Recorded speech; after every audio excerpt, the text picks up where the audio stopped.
Welcome everybody to our leadership webinar of the Lillian Lodge Copenhagen Center for the Advancement of Women in Communication.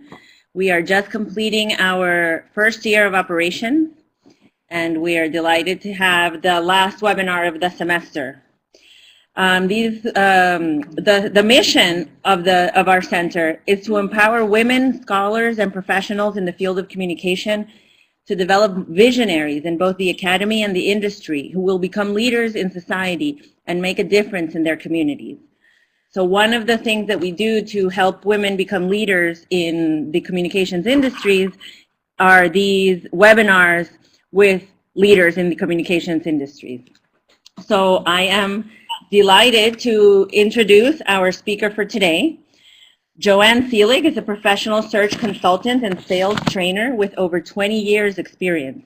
She has either personally hired or facilitated the hiring of over 2,500 professionals in her career. Her training and consulting subjects include hiring and exit interview techniques and strategies, manpower planning, career planning, employee retention, and contract negotiation. And today she's going to talk about using the strategic interview as a tool to build your career. So without further ado, I introduce Joann Seiling. Thank you very much, and it's my pleasure to be here, and thank you to Dr. Copenhagen for allowing me this opportunity to speak with you.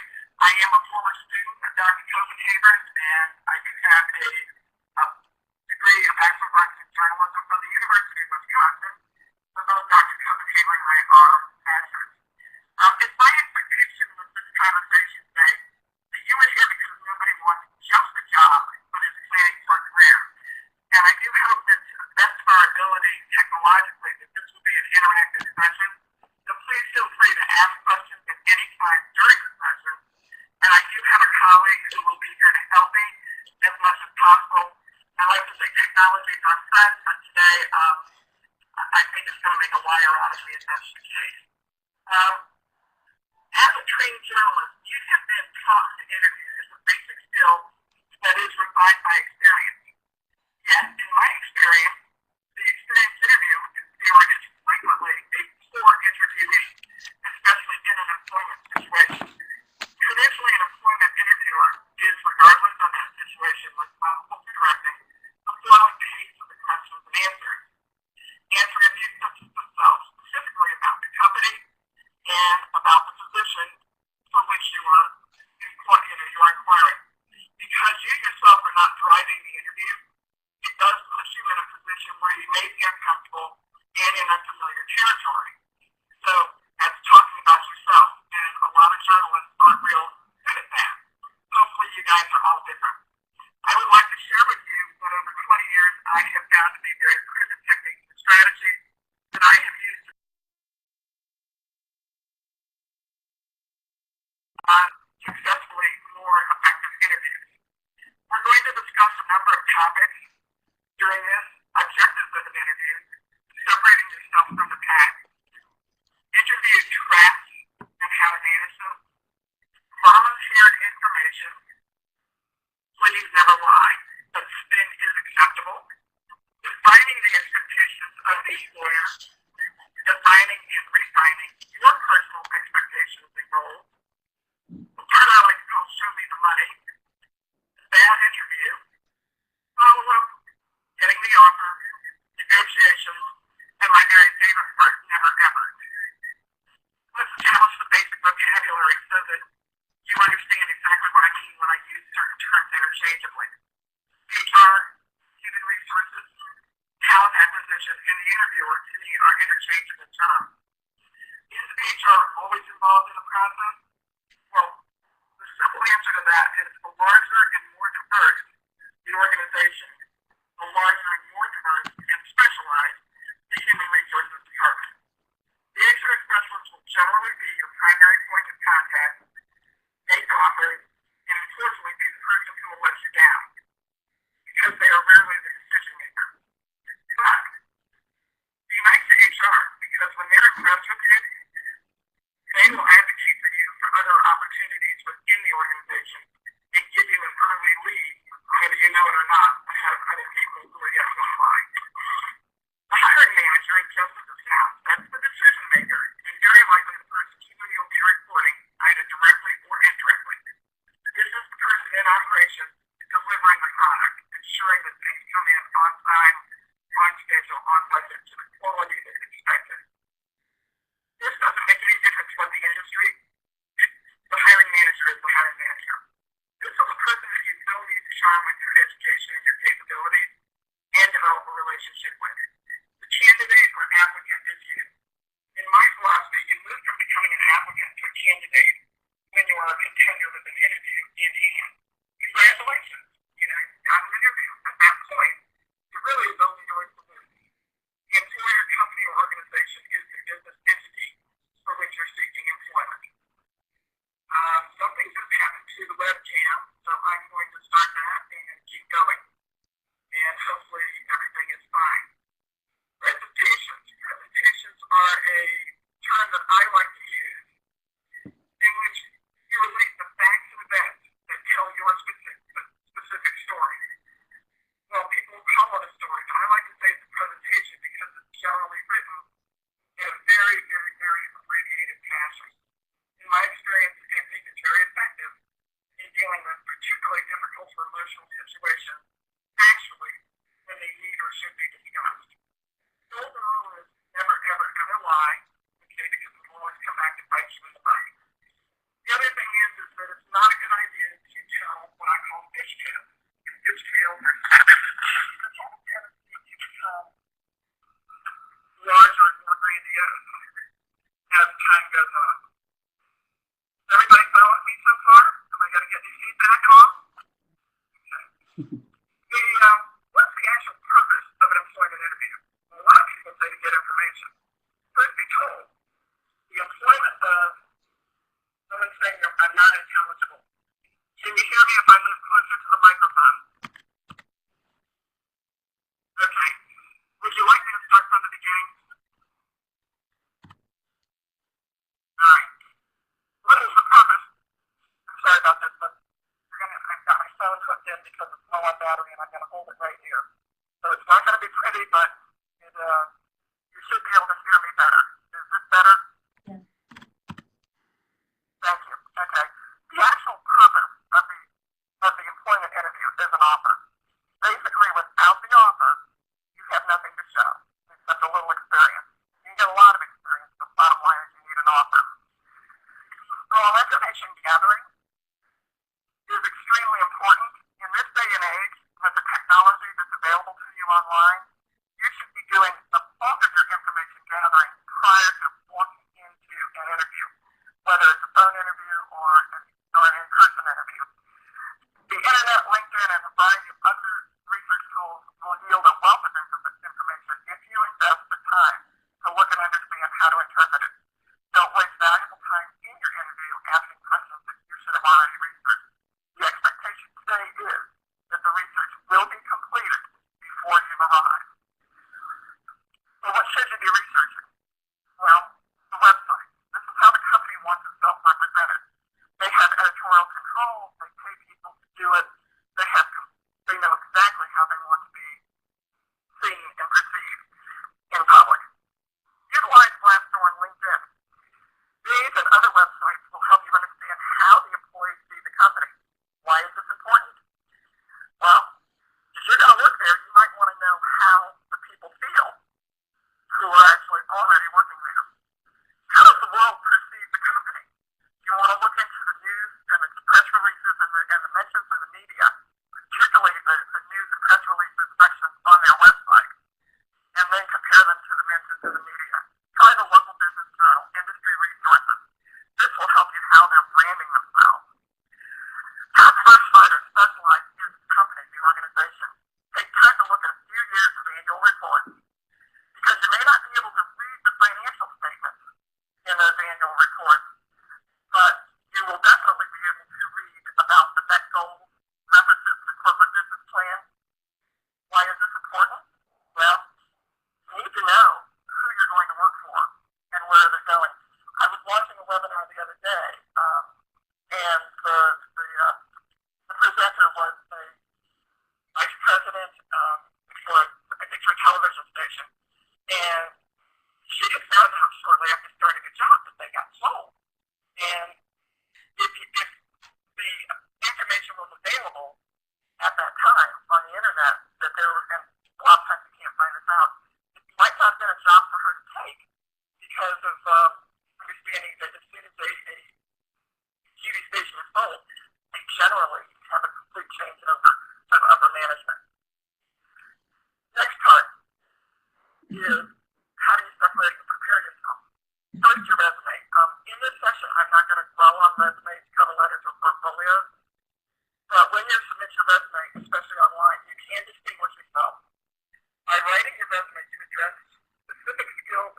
longer have anything to discuss. A CV is an entirely different document, a different matter, and recognizes the different circumstances when they're appropriate.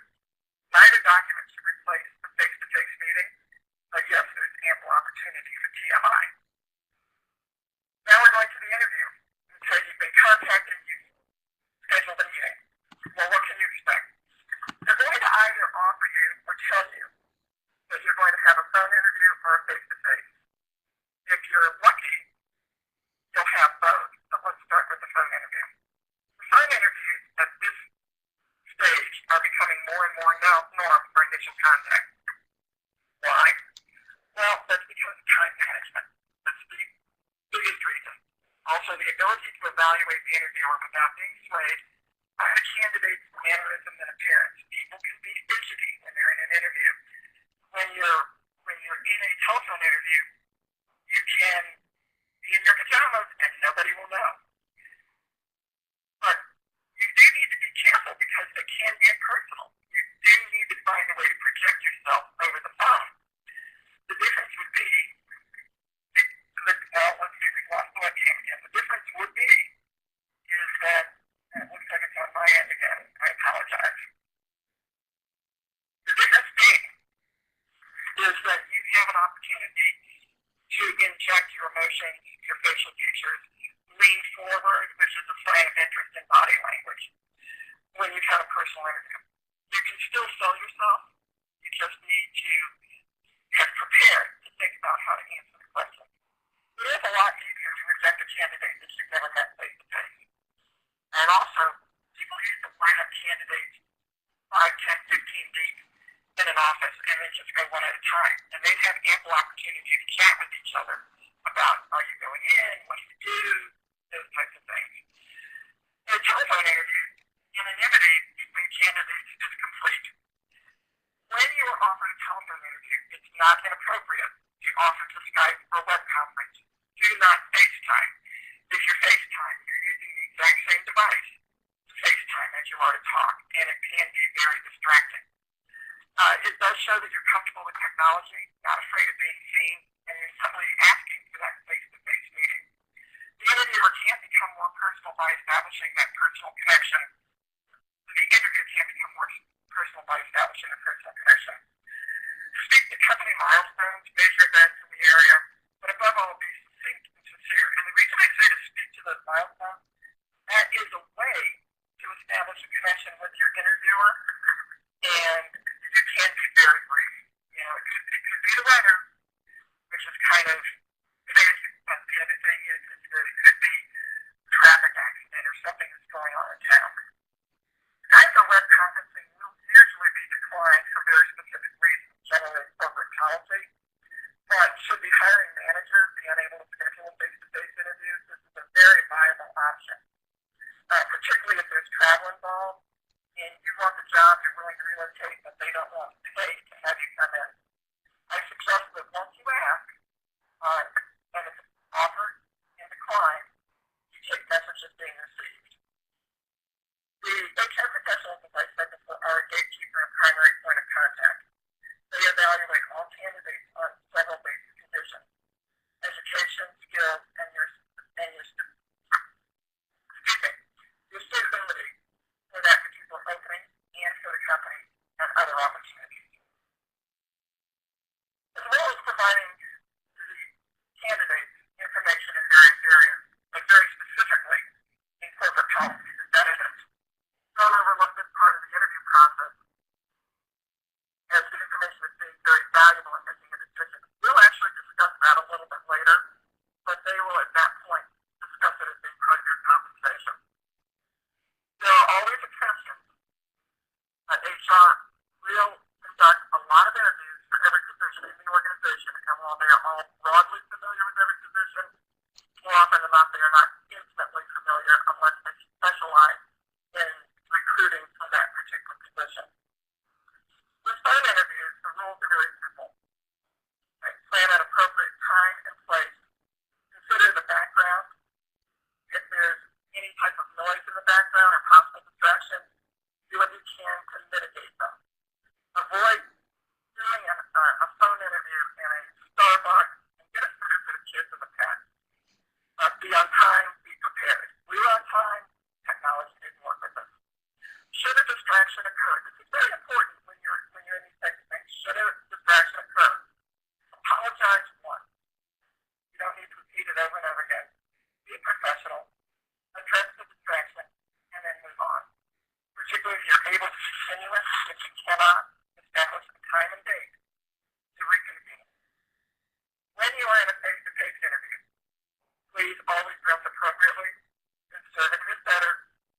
run. You want to be smart and comfortable and know that they fit. One time I wore a pair of shoes to a meeting, brand new, marble floor. Slid, went down on my knee, had a giant bruise, limped the rest of the day. Not a good impression. Bring several hard copies of your resume, references, and samples. It is acceptable to have them in a soft file and email them while you're in the interview after asking permission to do so. I recommend you have an email in your draft at all times, but only needs an address, so that you can go ahead and just add that address and send it along. Arrive at least 10 minutes early. Know where you're going and how to get there, the time of your interview, who you're meeting. Make sure that you allow for traffic, parking, a long walk in a big complex. And in some places, that could be up to 30 minutes to get from the reception area where you might get a security badge to actually get to the office you're going to. Make sure if you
consider your future behaviors.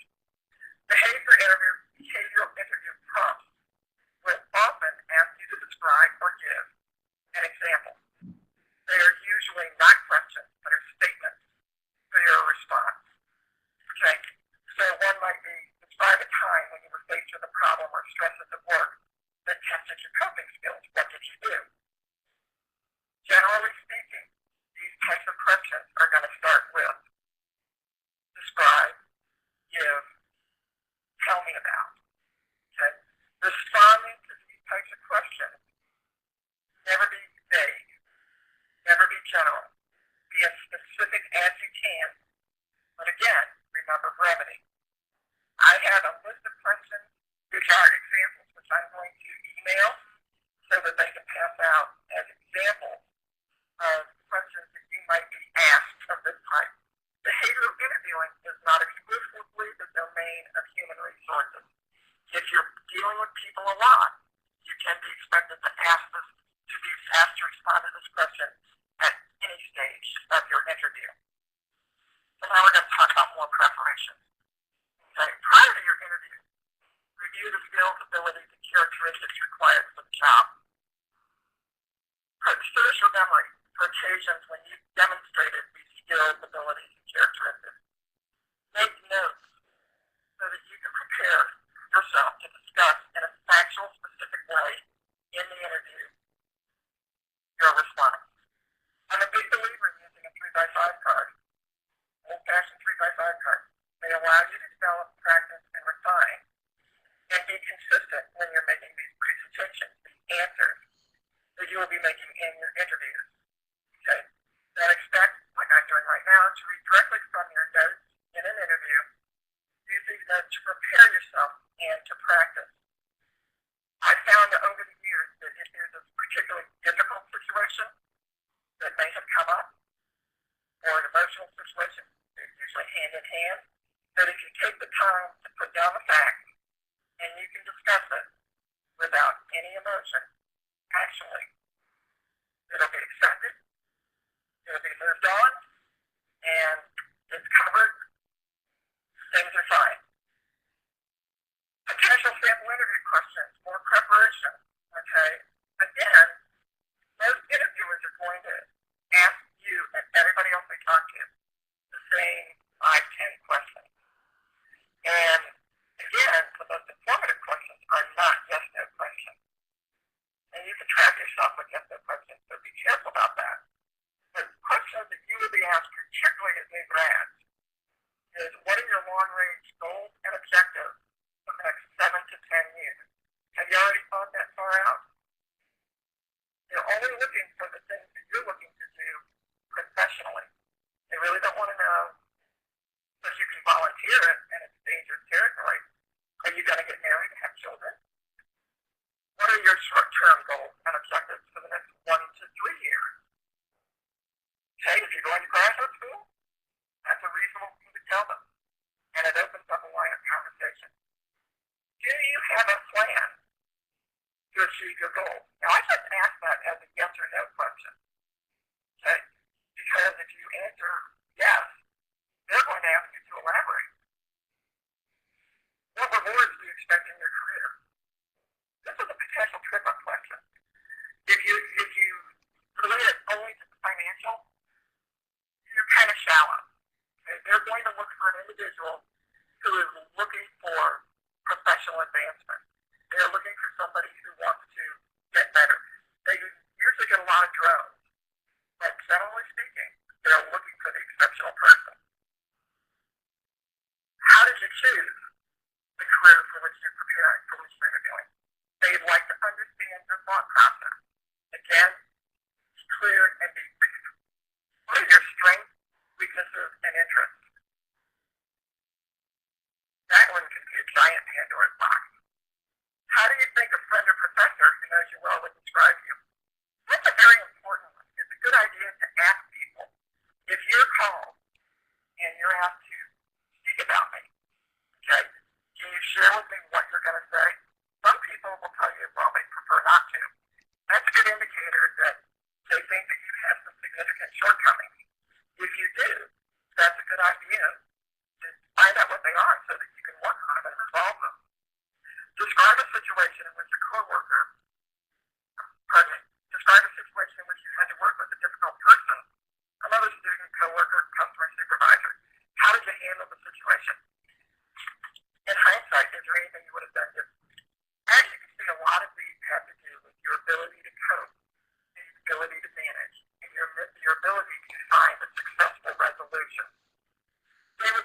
ask you about contributions that you've made, occasions when you've had a disagreement and how you handled it, or did you kept stew on it? Were you able to express yourself well? They'll potentially ask you about your most rewarding experience. Very probably they're going to ask you how you feel about their company, their product, or their product line, or the various business line that you're going to be going into.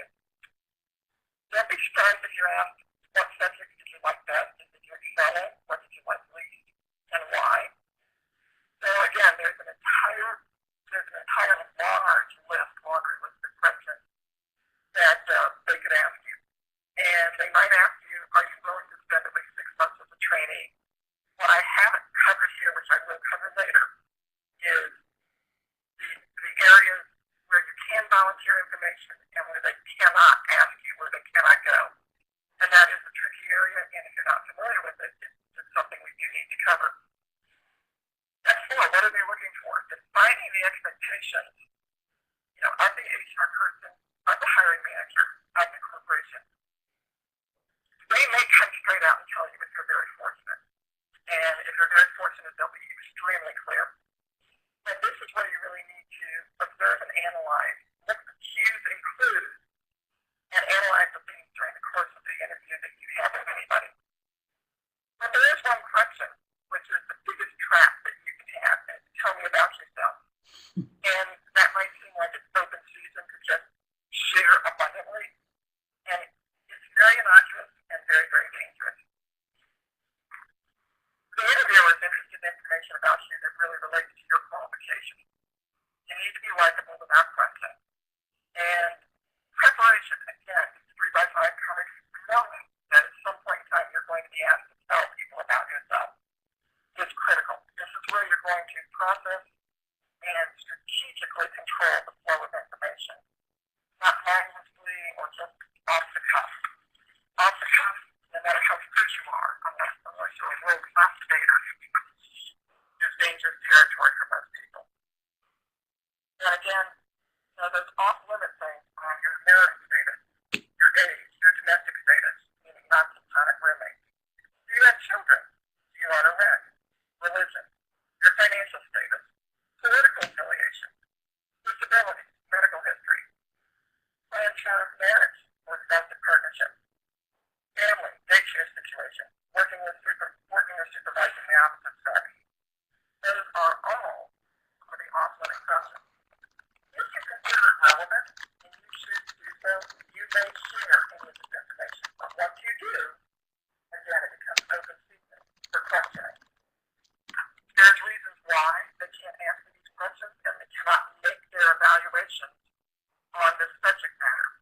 If for some reason you find a response for rejection made on this subject matter, not a good thing. Okay, it's prejudicial. But if you use my 3x5 card method and you plan to answer the question, give people the facts, avoid editorializing opinions, it's a very good and effective method, for dealing with that question and any question and placing you in the light that you prefer to sell. Do not lie, do not fabricate, do not tell fish stories. Fish stories have a tendency to get larger, okay, when people tell them. And we've reached a good point to start to answer a few questions about what I've covered so far. So does anybody have any questions that they would like to pose to me? What I am going to do is I am going to, or do you want to type them or do you want to talk to me through the phone? Well, I can speak to you. I've received a few questions in writing here from the audience. So the first is, what would be your advice for a junior professional who's looking for their next job in the industry? And when they're asked things like, why are they looking for a different job, or why are they looking for another opportunity, what would someone like that emphasize when you're trying to move up to a different, if you're a junior professional looking for your next step up?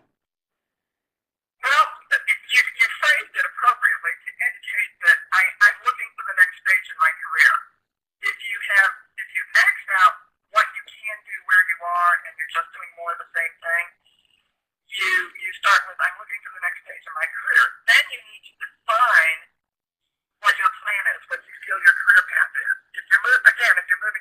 money but makes it shallow, and unless you have something they want, a lot of HR people will eliminate you.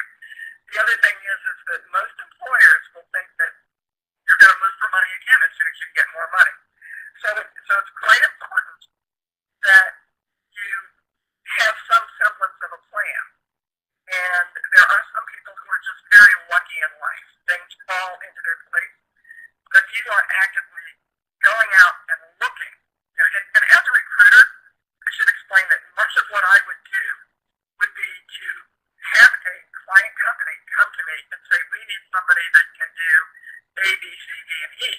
And I would find people and present them to them that could do the critical things. And then if we had somebody who fulfilled some of the items on the wish list, then that would be highly desirable.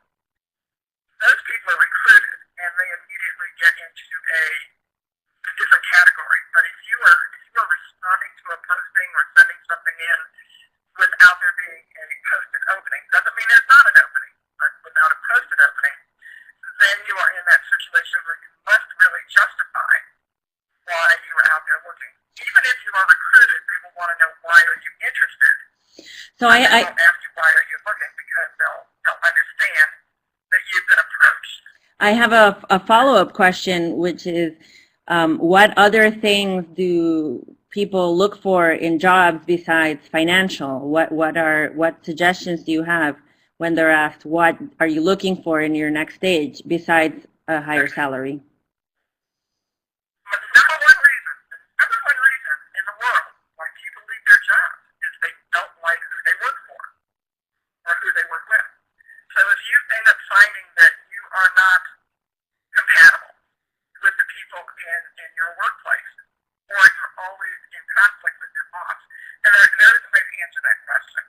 Because one of the things I will tell people further on is never speak negatively about about people. And again, that's where spin comes in. You can talk about not getting along with people, but you don't need to be quite so blunt. You're a trained wordsmith. You need to use that skill to make that statement without being quite so negative. But the number one reason people leave is because they don't like who they work with, particularly their boss. The commute is not a good reason to use when you're changing jobs. So it might be a viable reason. It's not a good one. When people are looking to hire people, what they are looking for is someone who has not just the skills, but they're looking to make an improvement in themselves. If you just want a lateral move, then explain that I'm happy with what I do. I'm just not particularly enamored with where I'm doing it at the moment. And please realize also that companies will use information like this as a recruiting tool when they find someone who's naysaying about their company. And that's why using some of the resources that I commented in, like about LinkedIn and Glassdoor, where you can find out what other employees feel about their employer. And I apologize, I said get rid of your distractions. My cat decided to jump up. Any other questions on this stage? So, yes, there's a question from one of the online participants, and it's related to LinkedIn and the other social media. How important is it to maintain a professional appearance in social media? So not only LinkedIn, but obviously, with our students, they're young, their Facebook pages and other social media are often used for social interactions. How do employers look at that, and is it right for employers to look at that? Number one, yes, employers do look at that because they're trying to find out how you communicate with people, and they're going to try and get a good indicator of a maturity level. And particularly the younger you are, that potentially is going to have an issue. Absolutely, you need to have a presence on LinkedIn, and you need to have a presence on Facebook and the others. I don't know that I'd say do everything, but be very careful as to what you put up there. Now, if somebody looks at mine, I talk about sports and the weather, and part of it is that a recruiter should always be a facilitator, not a participant in a transaction. You really don't want your personality in there. And often as a reporter, if we're talking straight news, you need to be objective, and people will be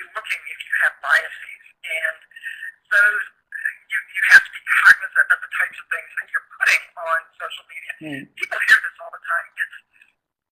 LinkedIn is very professional. I wouldn't necessarily put things on it that you might put on Facebook, but be extremely careful who is able to view all of your Facebook, particularly if you're going with friends. When you see somebody who's got a picture,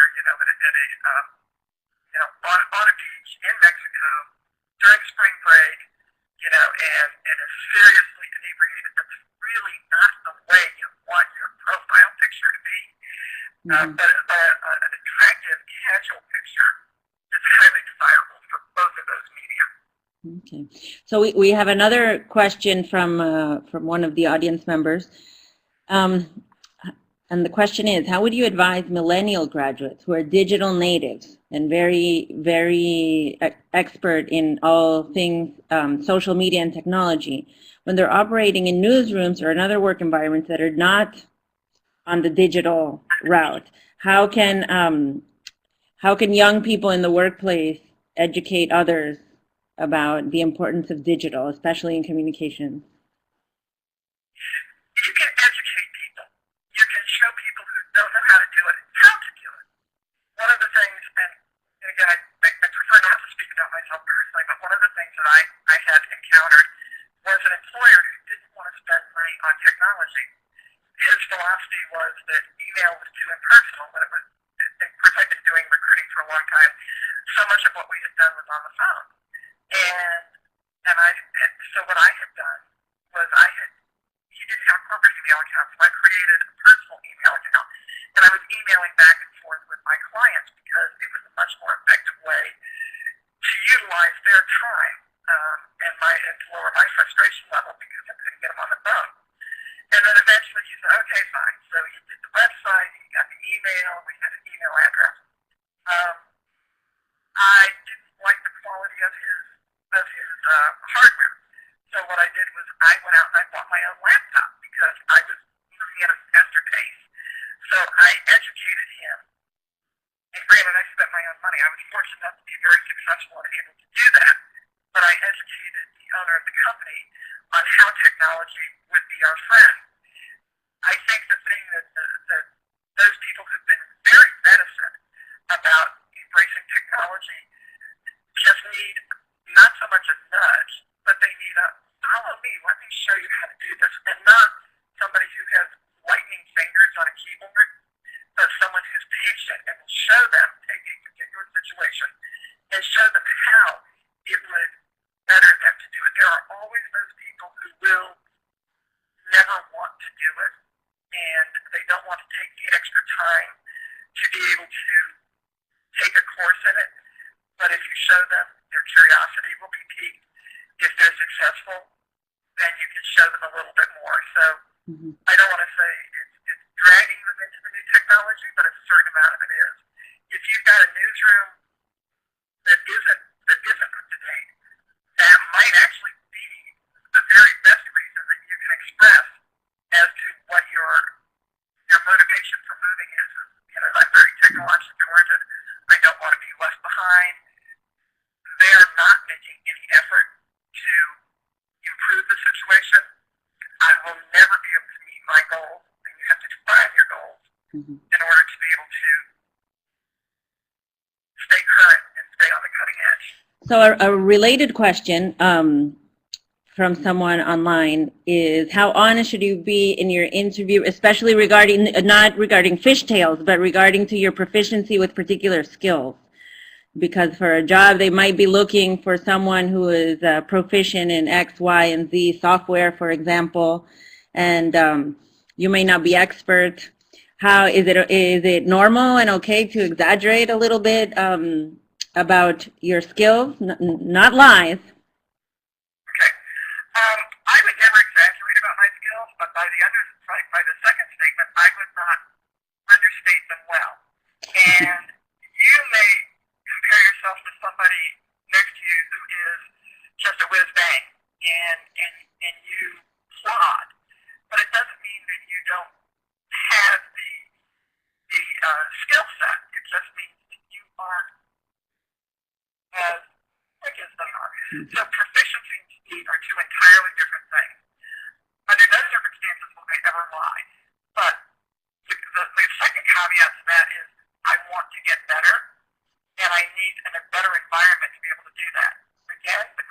come is, well, what's wrong with the environment you're in now? If the company does not bring in new technology, does not educate you on new technology, now there's another thing. If you don't avail yourself to use it and become educated in it, shame on you. Mm-hmm. Okay. It almost sounds like an index card, an index card item. Like, get ready to how you're going to explain what you're not that proficient in, perhaps.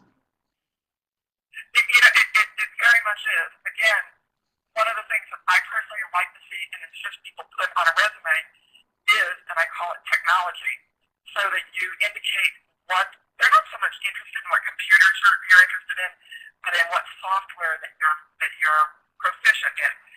So do I know everything about Word? Not a chance. Okay, but am I capable in it to put it on a resume? Absolutely. Okay. Do I know everything about Excel? No. But can I put it on my resume because I use it? Yes. Again, it opens up, and again, the resume, as I said, it wants to tell people about you, but it doesn't want to take the place of the interview. You do want to have that conversation. So this is one of those areas that it is subjective, because one person may evaluate you as being much better than you evaluate yourself, or much worse. So you need to understand what the bar is for the evaluation.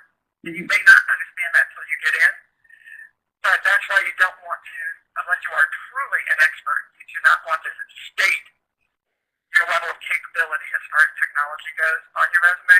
That should be a conversation piece in an interview. That's good advice.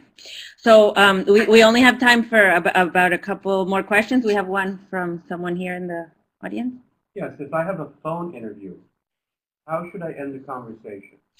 How can one end the conversation in a phone interview? That's the first interview. That is the first interview. That's a very, very, very good question.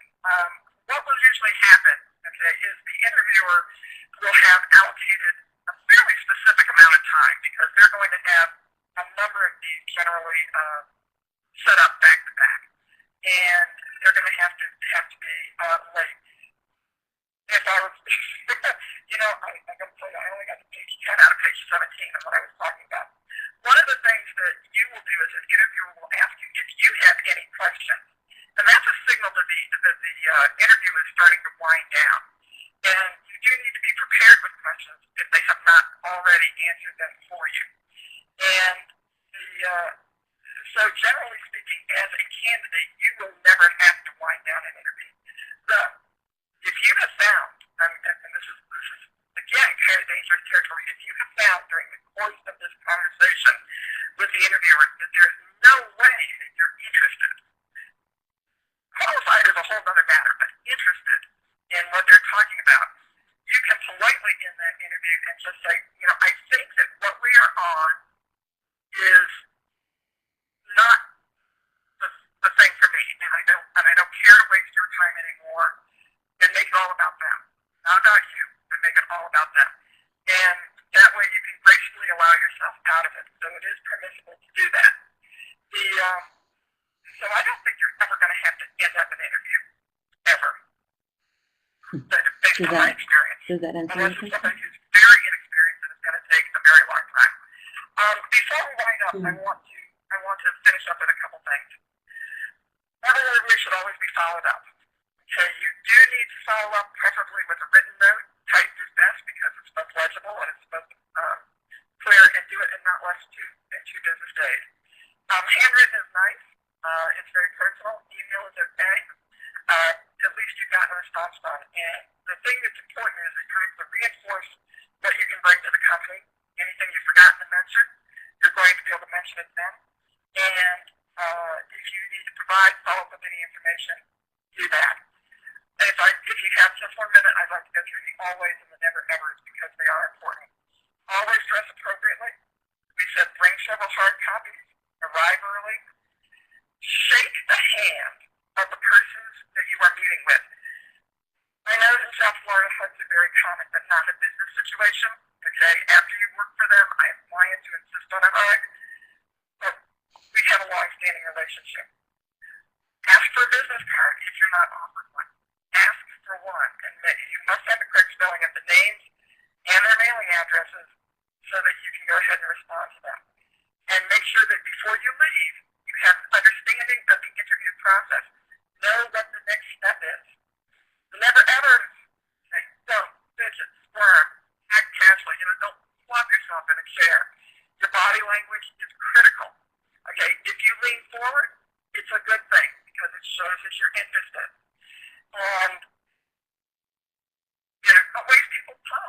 being interested. Never, ever, ever make negative comments about former employers, professors, and co-workers. Use your language skills to be polite, but sometimes you have to answer the question, but don't be outright, somebody's a schmuck. Okay, it's not good. Do not give the appearance that the only appeal is for money. Okay, never, ever, ever bring your own food and drink into an interview. If you're offered, it's fine. Don't come with a water bottle. Never bring your spouse, your significant other, your parents, your children, your pets to an interview. Okay, it's not appropriate. If there's somebody with you, they need to be prepared to wait themselves, not on site, at an entirely another place. Okay, and last thing, never, ever, ever, ever swear. You know what happens as a young broadcaster, first day on the job up in North Dakota, it applies to interviews too. And last but not least, never answer your cell phone when you're in an interview. Turn it off. Don't put it on you. Turn it off. Don't use the buzzers or the beeps, things like that. It's distracting.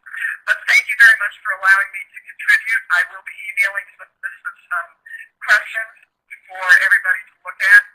And if anyone has anything they'd like to follow up in writing, if you email me at Joann Seiling, all one word, at yahoo.com, I will be more than happy to respond to you.